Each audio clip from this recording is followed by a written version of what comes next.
Praise the Lord. Hallelujah. Let's close eyes. Thank you, Father. Thank you, Holy Spirit. Thank you, Jesus. Holy Spirit, we welcome you in our midst.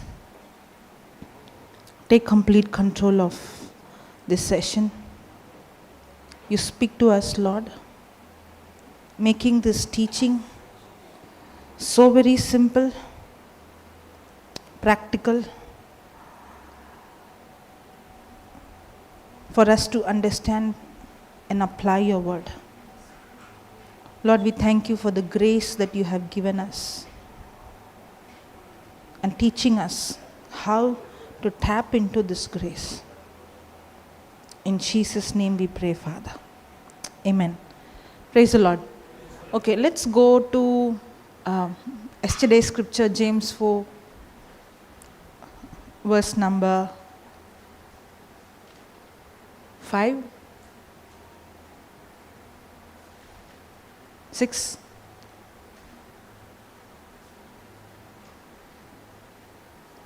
Praise God. Okay. But he gives more grace. Wherefore he said, God resists the proud, but gives grace unto the humble. Can you put that in AMP?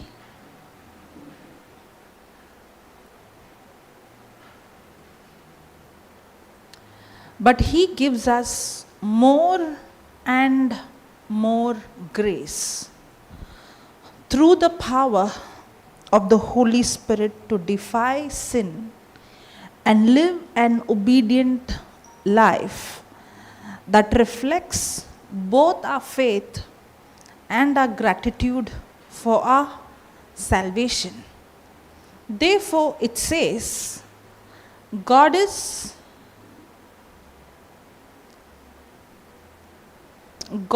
opposed to the proud and haughty, but continually gives the gift of grace to the humble.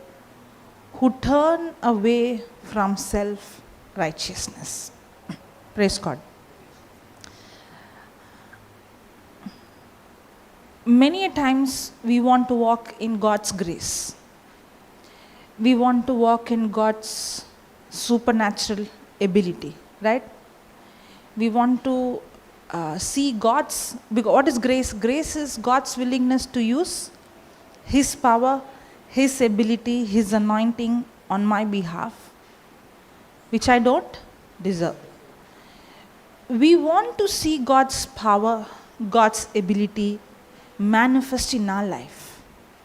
Everybody. And we try to work hard so that we see this power of God, the ability of God to manifest in our life. But we still don't see the power of God, the ability of God, the anointing of God, the authority of God manifest in our life. And we even see some people, how come when these people come and preach, or when they lay hand on the sick, or when they command the demonic spirit, healing happens? How is that when somebody comes and just speaks, people get touched? I have seen man of God, woman of God in the history, that they would go into a city and the whole city would give, even the statistics would change, where they would close the bars. How is that? And if you hear them preach, it would sound very, very simple.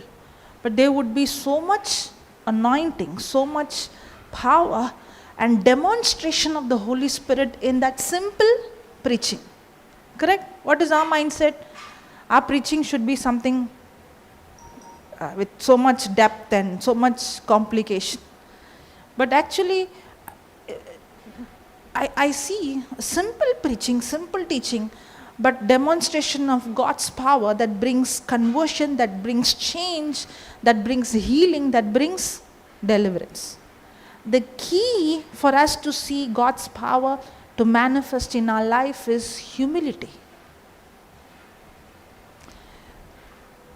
Praise God. The key to see the power of God, the ability of God to manifest in our life is what? Humility. That's why the scripture says God continuously gives His grace to the humble. The one who walks in humility is the one who sees the grace consistently manifest in his life. And what is grace? Grace is God's willingness to use His power, His ability, His anointing, His authority on my behalf, even though I don't deserve it.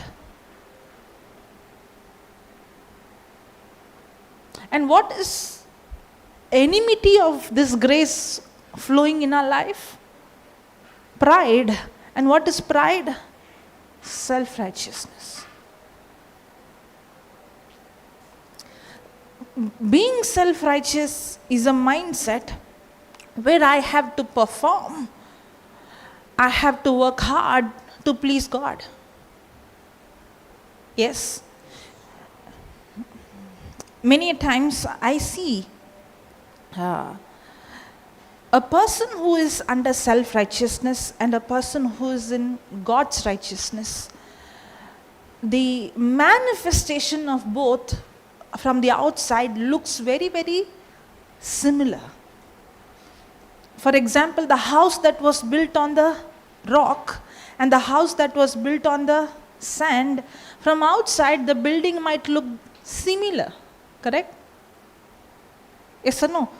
If you go to a place, you see similar buildings. Have you seen? If you go to Goa, you see similar house. Yes. When I went to Bihar, I saw most of the house doesn't have only bricks, no plastering, no painting. All the houses look like that. If you go to in a particular place, the houses, building looks the similar. Now, in this parable, where Jesus was speaking about the man who built his house on the rock and the sand, is speaking about two people receiving the same word. They heard the same message, but they interpreted the message differently.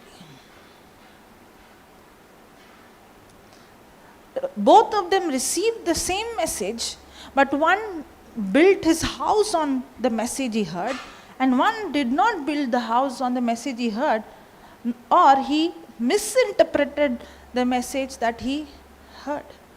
So from outside, a person who has built his life on rock and a person who has built his life on sand, maybe the action can look the same, but the root, the foundation is not the same. For example, a person who is in grace also studies the word. A person who is under law mindset also studies the word. But there is big difference. There is a big difference. A person who is under grace also hears the word. The person who is under law also hears the word. But there is a big difference. So the action can look same, but the root is different. But under grace, when the person has an action, the person is doing it under God's ability, supernatural ability. Under law, the person is doing it with his own effort, and the person gets burnt out. The person gets tired. And the person also says, how much time I spent studying, how much time I'm spending praying in tongues, how much time I'm spending confessing the scripture, how much time I'm studying to do all these things to perform. But I don't look when I see this person is not working hard like me, but the person is effortlessly getting result. Because the root of both is different. One is built his house on the rock, and the other one is built the house on the sand. The one who built the house on the rock is a person who has built the house on the word, and the person is under God's righteousness. But the person who built his house on the sand is what? Self-righteous. Hallelujah. Thank you, Jesus. Okay, now I told both of them study the word, okay? One person is studying so that if I study, then I can preach well. Possible? If I study, then God will look at me and I will feel like, okay, today I did my duty. Possible? How many times when you set a target, today 1 hour I'm going to study, today 2 hours I'm going to study, and you're looking at your time, okay, 2 hours I've studied now. Now I have studied, now why I'm studying also, this is something everybody preaching. I want something that nobody will preach. It should sound fantasizing. It should sound very, very attractive. It should sound like I'm very intelligent. It should sound like I'm giving something nobody gave.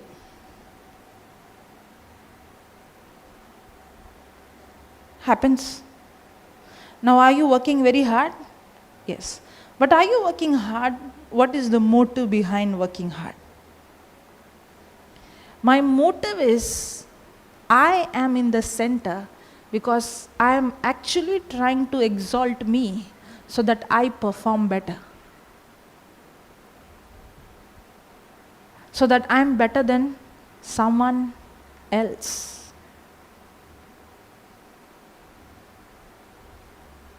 What is the difference between pride and humility? When a person is in pride, who is in the center? I am in the center. When a person is humble, who is in the center? God is in the center. When a person is humble, that's when he sees more and more grace. When I see that word, I was like, wow, there is a level of grace the person can tap into. I can just not see grace, but I can see more and more grace manifest in my life. But the key to tap into more and more grace is humility. The way to go up is down. When I work so hard to promote myself, when I work so hard so that I can perform better, I work so hard so that Christian life is not to make my flesh better flesh. Christian life is to crucify my flesh.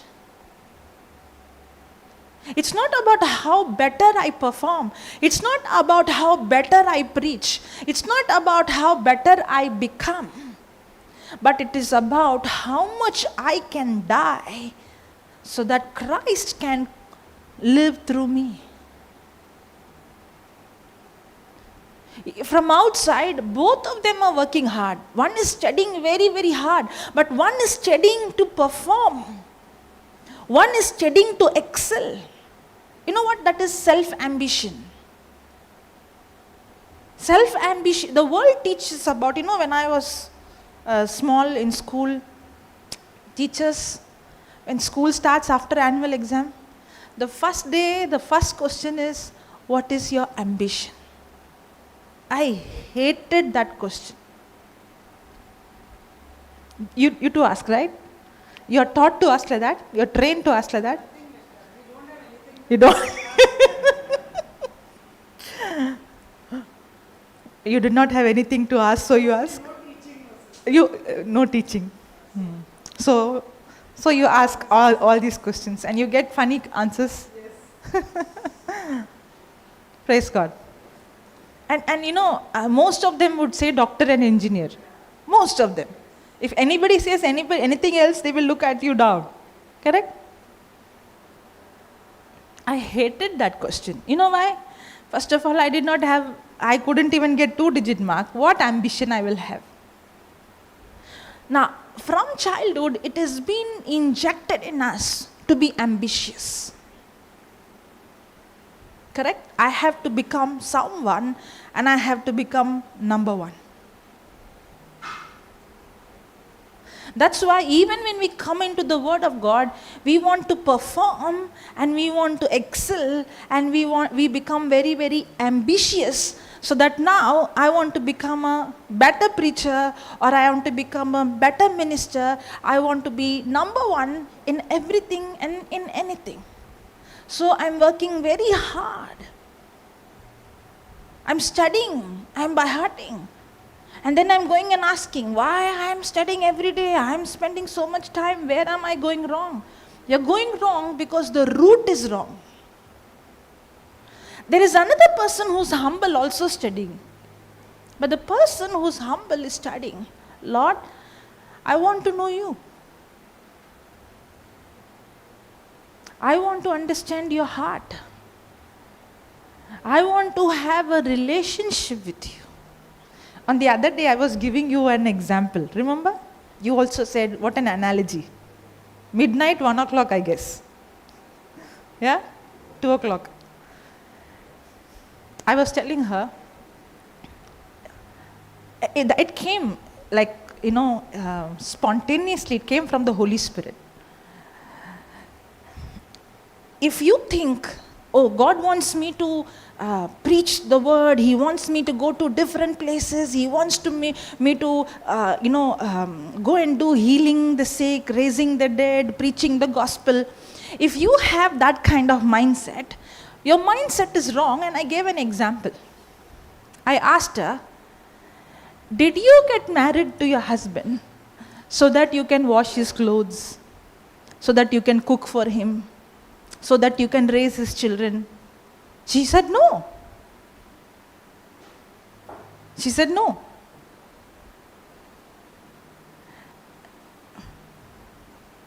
Did you get married to cook for your husband, wash his clothes, clean his house, raise his children? No, right? But do you do all these things? Yes. But when you got married, you did not get married so that you can do all his work. You got married to have an intimate relationship with him. And all these things what you do is out of the relationship. Yes or no? Did he make an agreement? If you do all these things, I'll marry you? No. That's exactly what I said. The problem in our mindset is, okay, now I am in, if I am preaching, if I am doing this, if I am doing that, if I am going and sharing the word, then that's why I'm called as a Christian. Correct? I said no. Just like how you got married to have that fellowship, that partnership, that intimacy, and everything else that you do comes out of that relationship, comes out as a result of that relationship. In the same way, me preaching the word, going and sharing testimony, going and giving people, raising the dead, opening blind eyes, it comes out of a relationship and intimacy which I have with him. God did not say, if you preach, if you do this, if you do that, then I accept you. No. That comes out as a relationship. That's a result. That's a byproduct of my relationship I have with God. That's why I don't have the mindset, if I don't preach, God is not pleased with me. I have to perform well. I have to give the best preaching. I have to give the best teaching. That's not there. That shouldn't be there. Maybe there are times I do have that mindset, but that shouldn't be the mindset. But you still do those works, but you are doing it because you love the person.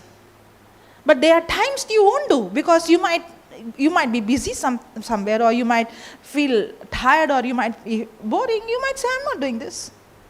Yes or no? Because you know your relationship with your husband is not based on those things which you do. That's exactly how a person is under grace and under law mindset. Hallelujah. I study the word because I want to know him. I spend time with him to build that intimacy with him. I spend time with him because I want to discover his heart, discover the thoughts he has for me. And when I have this intimacy, he begins to reveal the purpose that he has for me. Remember one thing. God has purpose for every one of us. He has plans for every one of us. And the purpose that God has for you is very, very unique. If you become ambitious, and if you try to promote yourself, you will perform. You will be very good in performance. You will sound very well. But you will never discover the calling that God has for you. Intimacy is the first key to discover the purpose God has for you. Because what God put in your heart, in your spirit, what he has called you to be, nobody else can reveal it to you. Now, when you're ambitious, you will try to be like somebody else. Correct? You will try to copy somebody else. Now, I won't say copying is completely wrong. Paul himself said, imitate me as I imitate Christ. I do learn from people. I do learn from people how they walked in faith. In Bible, I see how David walked in faith. Correct? How Joseph was walking in faith. How Abraham was in faith. How Paul was. How Peter is. Correct? Now, we have to learn, but our learning is to learn how they built an intimate relationship so that I can also build an intimate relationship. But I cannot, there is a thin line difference. I can learn from someone or I can compete with someone. And that competition can end up into a demonic competition where I want to be like someone. And I'm so busy spending my time to discover what the other person is doing in spite of me discovering what God has for me. Possible? That's why the scripture says God gives more and more grace to the humble. The humble is the one who unlocks the key. The humble is the one who taps into, the grace of God is given to everybody. The grace of God is available for everybody. But not everybody is going to put them in a position to receive it. But when I walk in humility, I put myself in a position to tap into that grace that is available for us. And the world speaks exactly contradicting to what the Word of God speaks. You know what the world has taught us? The world has taught us to compete. The world has taught us to be number one. Okay. The world has taught us, you work hard, you perform better, and you promote yourself, you push yourself, you try every way so that you introduce yourself, you try to get influence from people. So when people in position know you, then you can come up. Yes or no? Common mindset. I am not seeing this outside, okay? Long years since I worked in a company. I am in the ministry for a long time. I don't see this, more than the company where I worked, I see this in the ministry. What are? I see in the ministry. Are you surprised? You are not supposed to be surprised. Yes. What about the disciples? Sometimes I feel the world understands some of the biblical concepts better than us. There are companies that teach you, when you grow one who is under you grows, then you grow. They understand it. Yes or no, Brother Jude? The world understands that concept better. That somebody under you, you help that person to lift high, you grow. And the world also recognizes as good leadership.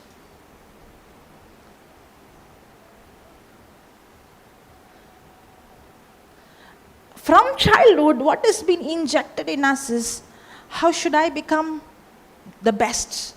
How I should be number one? How I can be the best? How I can promote myself? That's why, we always look for people in influence. We always look for people who has that position. When a person has money, there is power? Yes. And when we know that somebody has money and they have power, we somehow try to be good to that person. We somehow want to show the person, to please the person. Yes or no? We somehow want to be in good books. We somehow want to find opportunity to become close to that person. Why? Why? Because if this person in influence, if this person in position, if this person in money, if I get that, good name, or if I get entry, then I can go high. That's what the world has taught. I used to tell Papa, in the beginning when I came, very, very beginning I came into the ministry, I couldn't speak English much. Half of the time I would speak with sign language. I did not know many things. I was not even matured in the word. And I used to see some people who are really in that. And when Papa used to come, I used to see the way they would speak to him with so much respect, so much love, so much humility. But in his absence, the way they speak, the tone, I'm like, wow.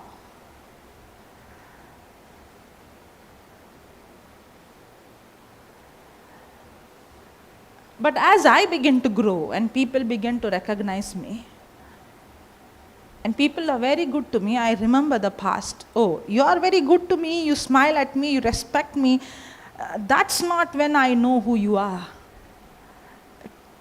To me, you speak, yes, sister, praise the Lord, very lovingly, very caringly, very humbly. I don't know you. So that I have learnt a lesson. I will never ever know a person how they treat me. But when they don't even know that I'm observing, when I see how you treat a person who's extremely lower than you, that's when your real character will be known. Can you treat a person who's extremely low equally to a person in a big position? That shows your character.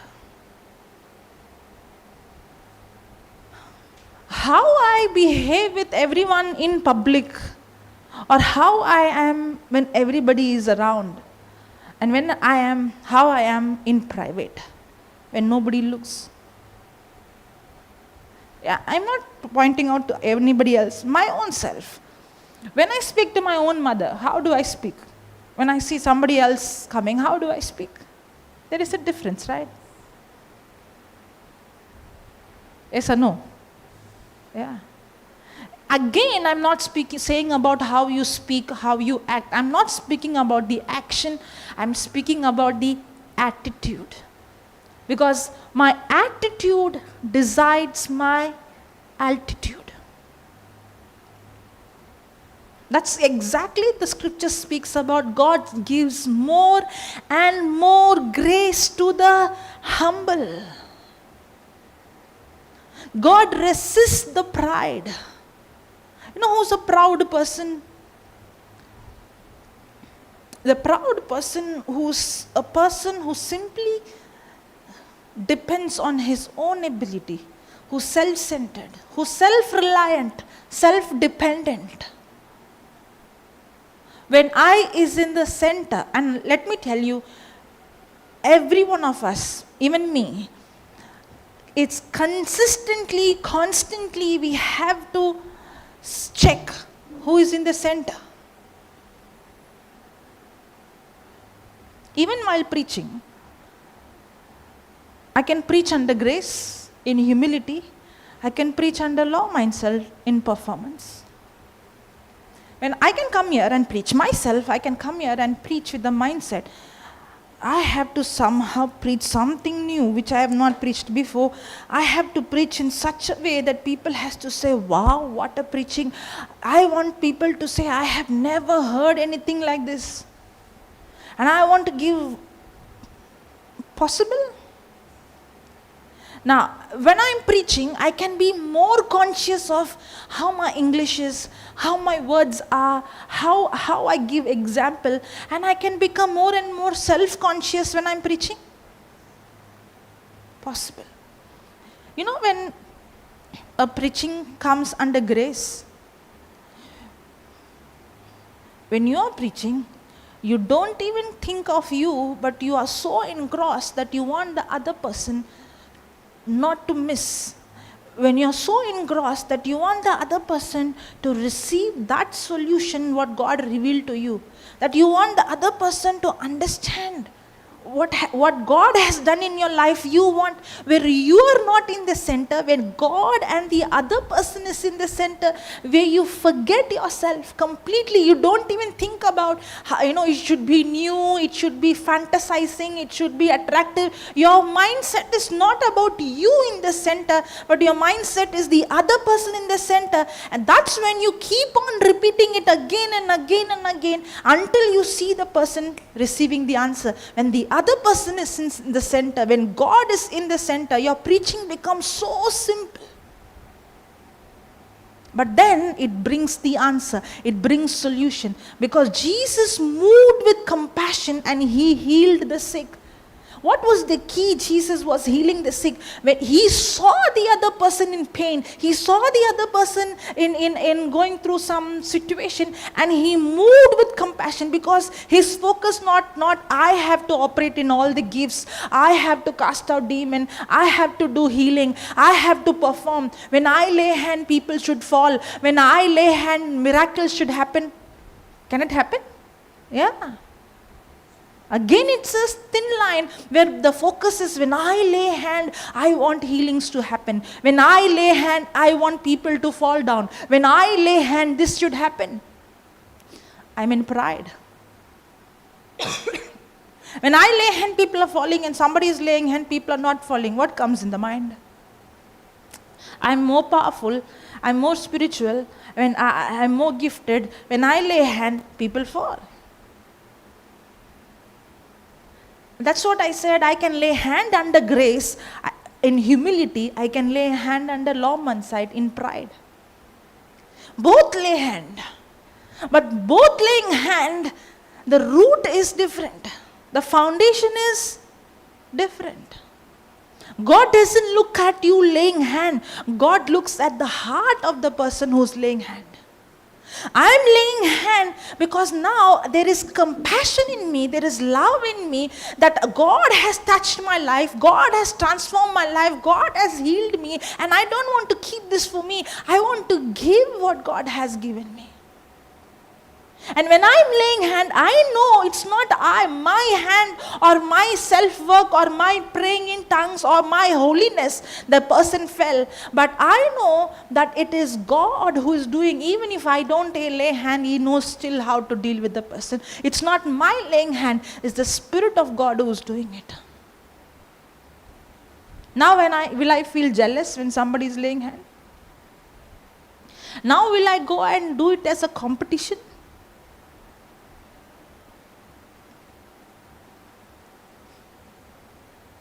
You know, when Papa used to say, don't focus on people falling, don't focus on people on too much of healing, anointing and all those things. I did not understand. But when I began to do, and I slowly began to see more than people experiencing the power of God, having a relationship with God, more than people focusing on Christ, I saw the focus going on the person, and there's a competition coming in. Who is more anointed? Who is more spiritual? Who has more power? And that's when I said, I now understand what Papa was saying.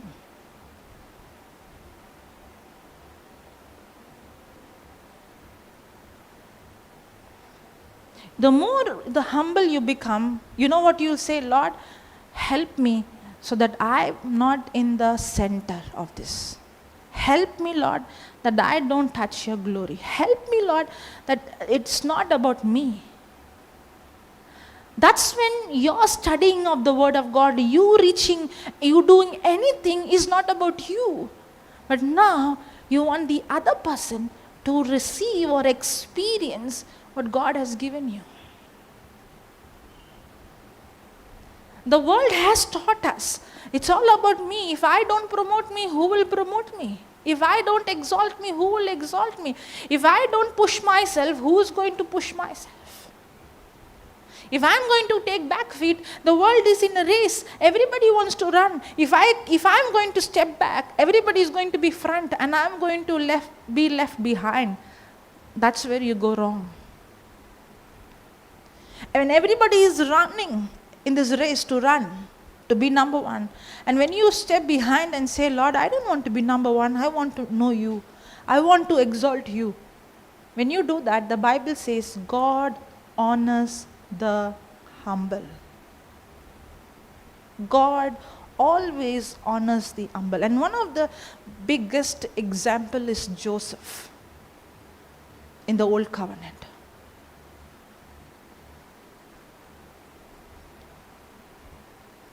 He never ever tried to push himself. He never told his master. He never tried to prove his master that I did all this work. What happens when we work very hard? You know what is the attitude? I'm not pointing out to you. I myself am in that, okay? We are learning. Holy Spirit is teaching us. When we always want to show other people more than what we are, correct? Even in our teaching, we want to show more than what we know. We always want to show outside more than what is inside.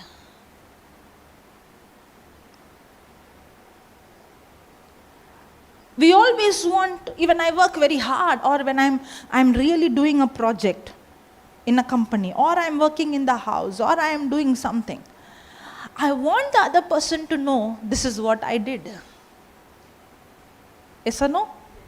I want the other person to recognize my work, and I want the other person to appreciate my work. So I go and speak what I did.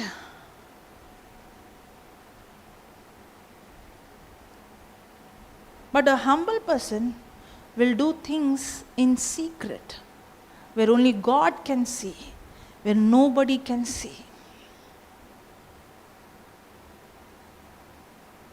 A humble person will not do things to get man's approval. A proud person will work hard, thinking I'm humble. Because the world teaches you hard work is equal to humility. Yes or no? The more hard work you do, the more humble you are. What about Martha? Why do you think she was getting irritated? Because she was working more hard.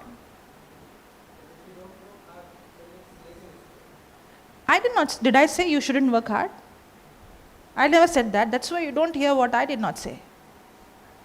I said both of them action is same. In the beginning only I said, but root is different. I said in the beginning only, both of them have the same work, but the root is different. A person in grace also works hard. A person in pride also works hard, but the root is different. The person in grace works hard will never say I worked, will say I cannot do this, I did this through Christ. And a person in grace will never ever boast in what he did. Now the world teaches hard work is equal to humility. Now what happens when a person is working so very hard? So very hard. The person wanted everyone to know how much I worked. Not only that, the person's mindset is, when I am working every day, a day will come, I will reach that place, because you already have a dream, you already have a vision to reach that place. That's why I always say, people misinterpret Habakkuk 2:2, writing down vision, writing down your imagination. But the root of you writing down the vision is either pride or either humility. I'll tell you how. Mother Teresa had a call, right? What was her call? To serve the poor. What if she had a vision of getting a gold medal in Olympics, and she wrote down a vision, and she drew a vision, and she began to confess Habakkuk 2:2, and she got an Olympic award, and she got a gold medal? What? Still now also we will be speaking about her, correct? Even now we will be talking about Teresa being a gold medalist, correct? But was that God's call for her life?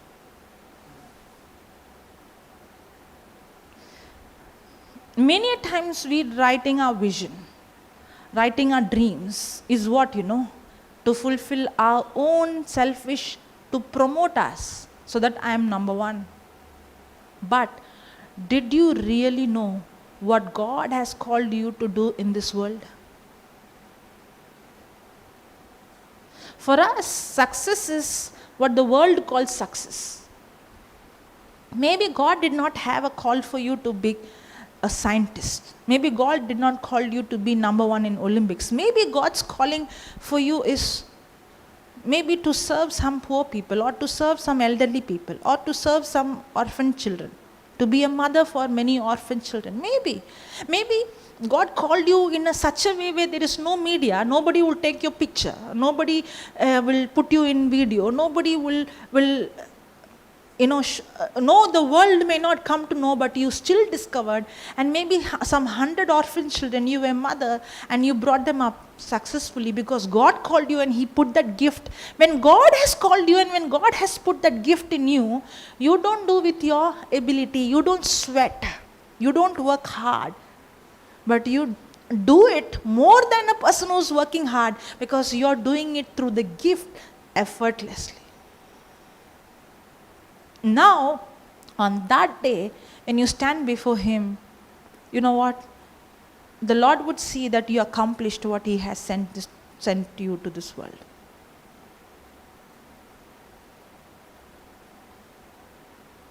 You know that Hamilton Nike, there is one doctor, Hamilton Nike, I don't know his name. He was a gardener, an ordinary gardener. And he used to assist the doctors for surgery. But God has put a gift in him to do surgeries that he did some first heart transplant, I guess, liver transplant. He did the world's first liver transplant, not even a doctor. But he had trained so many surgeons and nobody recognized him as a doctor because he was a black man. And till he got retired, even his retired pension was a gardener's retired pension. Now, do you think he would be depressed? If we were in his place, we would be depressed. I have trained so many surgeons. I have done so many surgeries. I have done the first liver transplant.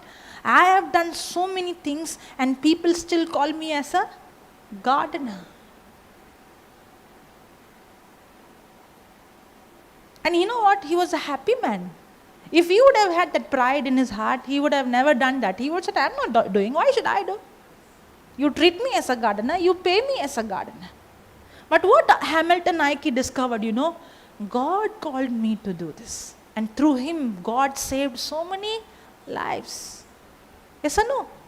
He had trained so many surgeons. Because of those surgeons who had trained, there's so many lives are saved. Those who don't know Christ. Yes or no? Yes. Real success is not when you become number one. After his retirement, they recognized him and gave him, the doctor certificate. After his retirement.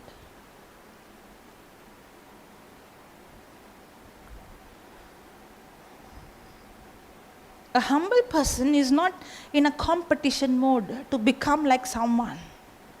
A humble person is a person who's discovering what God has called me to be in this earth.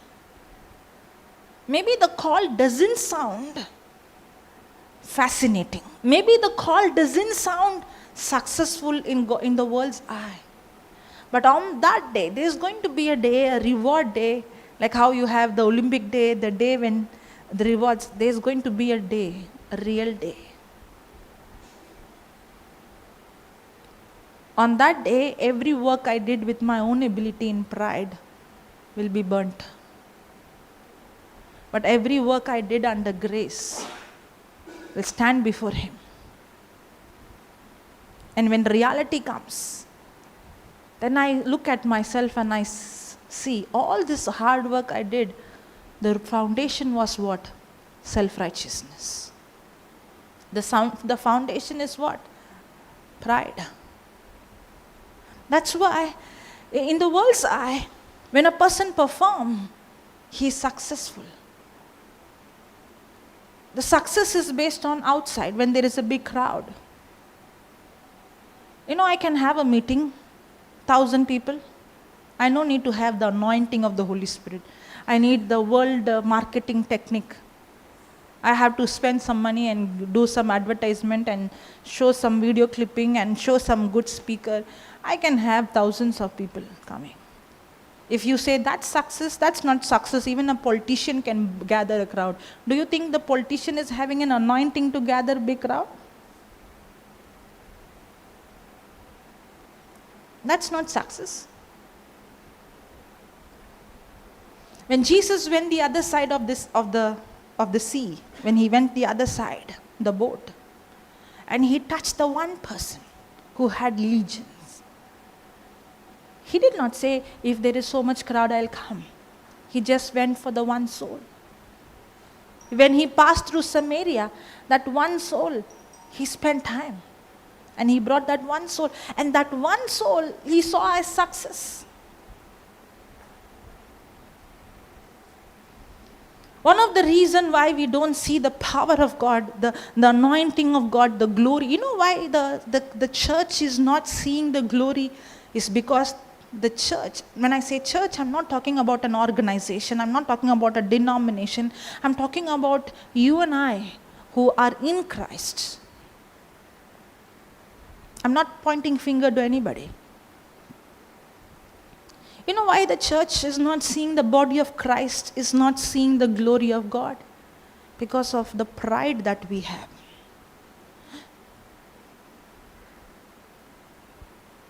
I used to ask the Lord, why is that we are not seeing, why are we not seeing healings and miracles? And I do see healings, I do see blind eyes opening, deaf ears opening, but I know I'm not seeing the way I should see.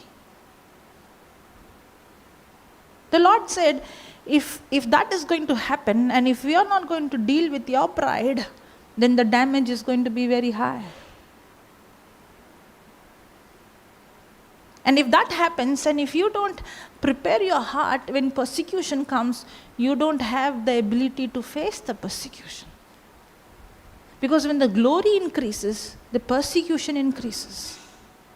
And the power of God manifests more, the opposition is going to go more. And he said, I love you, that I don't want you to go into a mess before you are prepared to face that opposition. I want to become like someone. I want to become like this man of God, this woman of God. I always say, right, Peter walked in his shadow. I want that. When my shadow, people want to be healed. But am I ready to face the persecution what they faced? The opposition they faced. They left everything. There were times they were hungry. There were times they were in prison. There were times they were beaten. But what is our so-called preacher going in cars, having big bungalows, going to different countries, having tours, seeing different places, eating different food? But I still want the glory. Somewhere something is very wrong.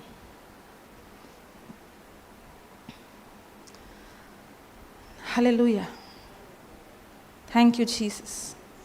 God is not looking at our performance. God is not looking at our action. God is looking at a heart condition. A heart that is not self-dependent. A heart that is God-dependent. A heart that is Christ-dependent. Constantly. That's why I said Christian life is not a life living a perfect life. Many times I thought, if I'm perfect, then I can see God. If I'm perfect, no. A Christian heart, a pure heart is not a perfect heart, but a pure heart is a heart that is 100% depending on God. Christian life is not being without weakness, but Christian life is recognizing that I have weakness and I need Him consistently, constantly. A humble person is constantly relying and depending on God, and that's when he walks in grace, because when I consistently rely on Him, I am humble. That's when I see more and more grace manifest in my life. I said something very profound. I said something very important.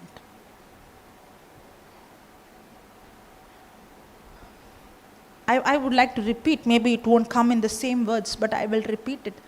Christian life is not a life that you live perfect. You know, we are working hard to be perfect. We are working hard so that I live a perfect life. But Christian life is not about living a perfect life. But Christian life is a life when I realize consistently I am weak and I have to depend on His strength, His grace, where I constantly rely on Him. I constantly depend on Him. where I realize that in my own, I fall in my own, I'm weak, but God has given His strength for me. God has given His grace for me. God has given His ability. In my own ability, I cannot do it.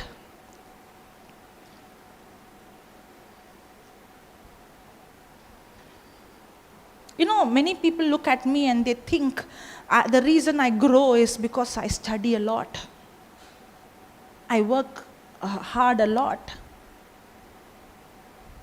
And people come and ask me, from where do you study? From which source do you get your notes? Even if I give you the notes and the source, you will not see the same anointing, because you misunderstand that it is my performance that is giving me this result.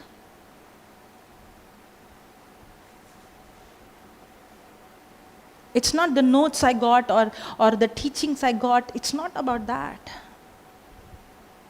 That's why I always teach grace. You know what helped me to change? I am not teaching what I learned last night. Last night you were with me. Did I learn some notes, write some notes? That doesn't mean I don't learn, I learn. But it's not about the notes. It's not about, I got good notes, I got good topic, I got good teaching. It's not about that. You know what transformed my life? Understanding the grace of God. That's why I preach grace again and again and again and again. Because I'm not preaching something I learned, I'm preaching something that transformed my life. And who would see this grace manifest in who sees? A humble person sees. Now, I'm not perfect. I'm not perfect. But I learned one thing. In my walk with God, there are many times I fell. There are many times I know I was wrong. I was in flesh. I was self-centered. I was in pride. But every time I would fall, every time I would see myself drifting, or I see myself focus going away, I understand today he was saying, right, the kindness of God leads a person into repentance. And when I understand his kindness, His love, my mind is, Lord, I know I can't do this, but you have given me the ability. You have given me your grace. You have given me your power. You have given, this love of God is poured in my heart through the Holy Spirit. Consistently depending on His love, consistently depending on His strength, consistently depending on His forgiveness, consistently focusing on Him, not on how good I am, help me to walk in the grace and see the supernatural ability of God manifest in my life. That's why the word, continually. Many people say grace, but they are not consistently depending, continuously depending on His grace.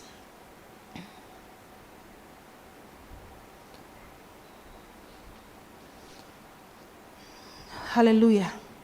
If I see from the beginning when I got touched till today, it's not about my faithfulness. It's not about my perfectionism. It's not about me being perfect.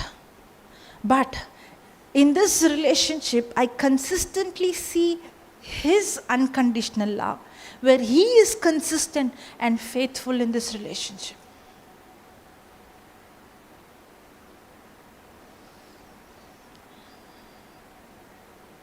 Hallelujah. I read somewhere, there is a person who was battling with one weakness.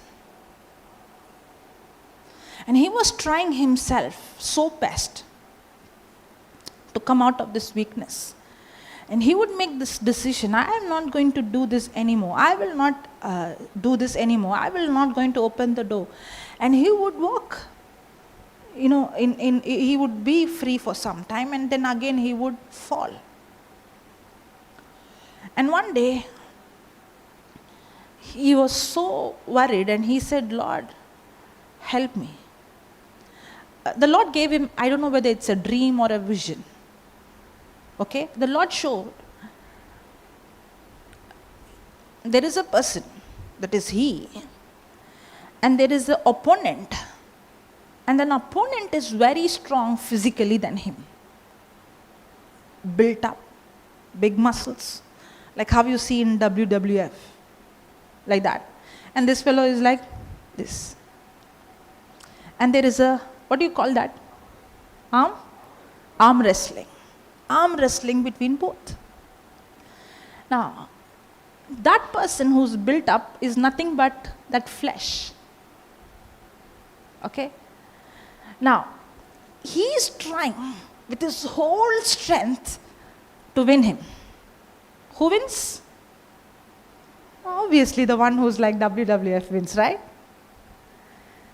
And in that dream or in that vision, God is telling him, you're trying very hard, right? Yes, Lord, I'm trying very hard. Can you give up, please? And he's saying, Lord, what are you saying? Can you please give up? Because you are not stronger than your enemy. The enemy is stronger than you. You can never win this battle with your ability. But as long as you are fighting, you are stopping me to fight on your behalf. And the moment he heard it, he gave up. And he said, Lord, I can't do this. I give up. But my mind is saying, if you give up, you're going to lose. Then the Lord asked, can you trust me? And give up. And the moment he gave up, his body became so relaxed. And he saw the supernatural power of God take over. Within no time, he defeated the enemy. That's when he understood grace. When I try to overcome sin with my own ability, no matter how much I try, that sin is going to rule me. But when a person quits to fight the battle in the flesh, and when the person fights the battle in the spirit. Now when I say quit in the flesh and fight in the spirit, for example, if I tell a person, can you confess I am the body of Christ, Satan, you have no power over me? You know what the other person will say? That is enough? Only by saying that.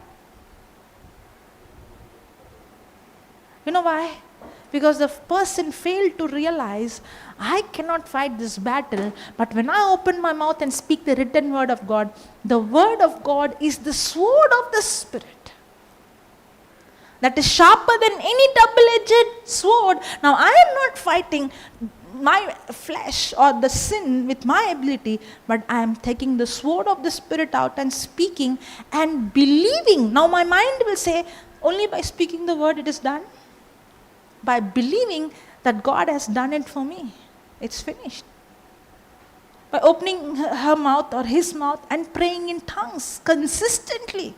Now, your mind will say, what you're blabbering.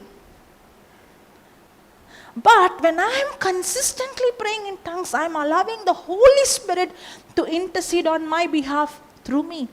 Now, when I understand the power in praying in tongues, the power in speaking the scripture, by believing in my heart, now I'm not trying to do it, I'm speaking it effortlessly, and the word is which I speak goes on my behalf and performs on my behalf.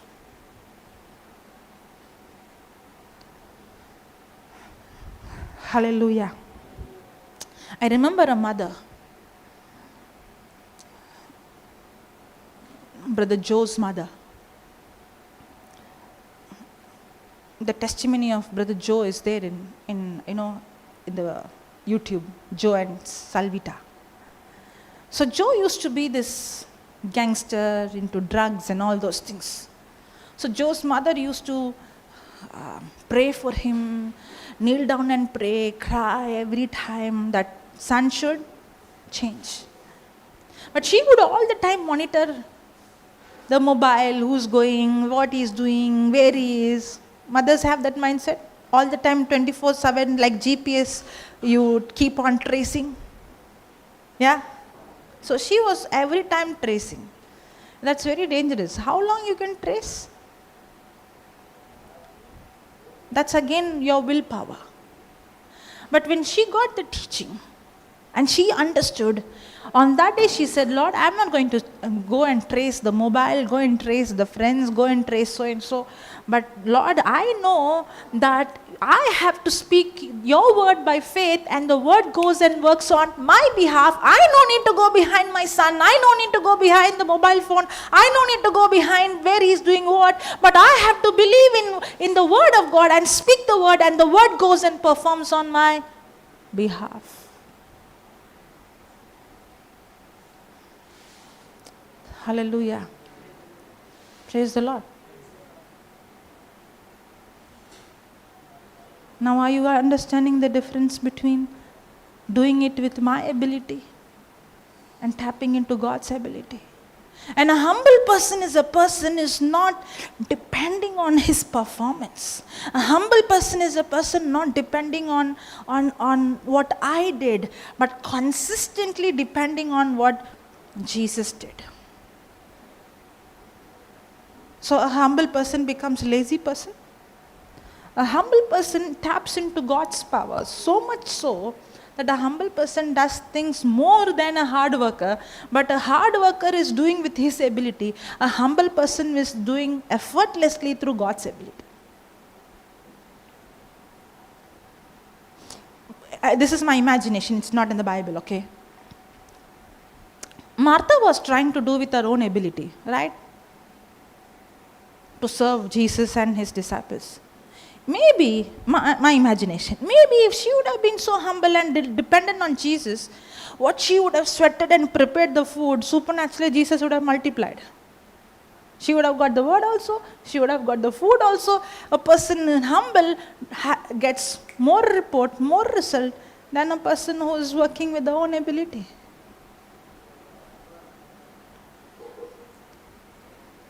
Hallelujah. And when a person has received freely, will you think the person will sleep at house, or the person will go and give everyone? Grace won't make you lazy. Grace will make you run extra and extra, because now you know it's not you, but it is He in you, through you. I'm not serving Jesus, Jesus serving me and through me. Hallelujah. You know what I told them when I came here? I'm going to give some notes and finish it off. Did I start even one point? No. Hallelujah. Thank you, Jesus. Praise you, Jesus. Okay, let's close our eyes. Thank you, Jesus. Holy Spirit, we thank you. We thank you for teaching us your word. Maybe we learned only one scripture. It's not about how much we learn, how much we study, but it is about how much we allow your word to change our thinking. Many times we have this mindset, I have to preach for long hours, I have to study for long hours, I have to perform for long hours, not realizing it's about repenting, and repenting is change the way I think from being self-centered to God-centered. It's a heart that is God-dependent, a heart that is exalting God in everything. A heart that puts God in the center and others in the center. Lord, help me to learn this more, Lord. Teach me, Lord. Holy Spirit, you teach me. I want to walk in humility. All these days I was focusing on performing and becoming better teacher, becoming a better preacher, becoming a better performer. But Lord, Help me so that my focus comes out being a better person to becoming humble. Teach me, Lord, to walk in humility. Teach me, Lord, it's not about me. Let the focus go out that people should know me. Let the focus come that people should know you. That you are exalted. That you are in the center. Teach me, Lord, to have that heart to teach others and exalt others and help others to grow bigger than me. Teach me, Lord. Thank you, Holy Spirit. In Jesus' name I pray. Amen. Praise God.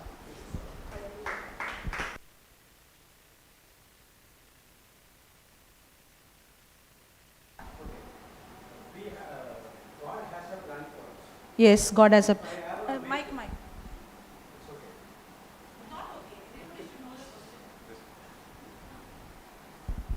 Praise God. If God has a plan for us. No, okay. God has a plan for us, and if a person makes a vision which is contradicts to that plan, will that vision comes to pass? Okay. Did God wanted the Israelites to have a king? No. God wanted him to be the king always. Because God did not want the people in the world who had king, the people have to be their servant. The people have to take care of their, house and everything, right? So they made them to be slave. And God never wanted the Israelites to have that leadership and slavery. He wanted everybody to be like kings and queens. So God himself wanted to be the king. But what did the Israelites say? In spite of God telling, if you have a king, these will be the consequences. They said, no problem, we still want a king. God answered the prayer and gave the king. Saul was the king, David was the king. So God did give them a king, and God himself chose a king, but that was not God's will for them. So I can still use the biblical principle and I can get my prayers answered, but yet not necessarily it is God's will for me. And God can even bless it. God can still, I can see still, God still anointed David to be the king. God still anointed Saul to be the king, but that was not God's original plan. Yeah. Praise God. Then we are not seeing the best. Even in that, God still is working to bring his plan. But we are hindering him to manifest. If we don't hinder him, by now we see Christ coming. Correct? Praise God. Hallelujah. Yeah.